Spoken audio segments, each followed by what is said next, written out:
पारू, हे कुठलं रूप बघते मी तुझं? तू अनुष्काशी या भाषेत कसं बोलू शकतेस?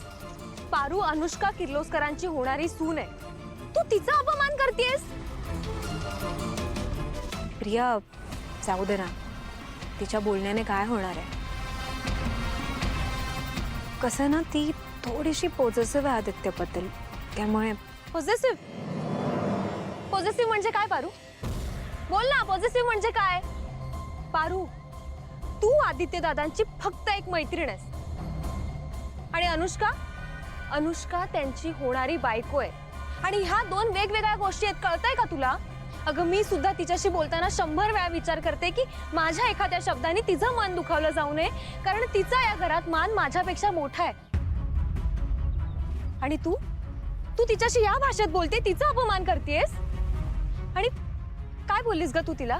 बोल ना, काय बोललीस? की मी तुझं आदित्य दादांशी लग्न होऊच देणार नाही का? का नाही होऊ देणार तू लग्न? काय प्रॉब्लेम आहे तुला तिचा? प्रिया, ऐक ना. प्रिया, जाऊ दे ना, शांत हो ना प्लीज. प्लीज शांत कशी राहू मी अनुष्का? सांग ना, कशी शांत राहू? अगं अपमान करते ती तुझा.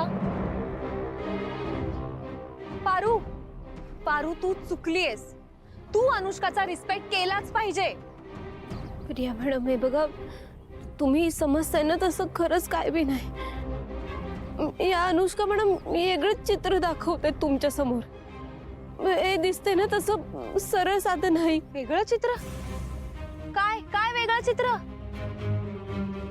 अगं मी जेव्हा आले तेव्हा तुला अनुष्काने सांगितलं की प्रिया आलीये, तरी पण तू ऐकलं नाहीस. तुला जे बोलायचं ते तू बोलतच राहिलीस. हे बघ पारू, आम्ही दोघी सुना आहोत त्या घरच्या आणि तू तू फक्त एक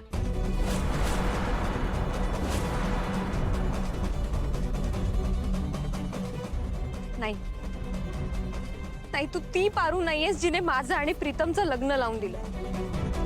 तू ती पारू नाहीयेस जिला अहिल्या मॅडम त्यांची मुलगी मानतात. तू कोणीतरी वेगळीच पारू आहेस. तू विचार केलायस का तुझं हे रूप जेव्हा आईंना कळेल तेव्हा काय वाटेल त्यांना? काय चाललंय इथे?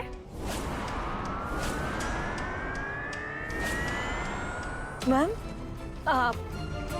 मॅम ते काही नाही, आम्ही उद्याच्या इव्हेंट बद्दल डिस्कस करत होतो, दॅट्स इट. अनुष्का, तू जरी नाही सांगितलं ना तरी मी सांगणार आहे. आई, मी जेव्हा इथे आले तेव्हा पारू अनुष्काशी खूप चुकीच्या पद्धतीने बोलत होती.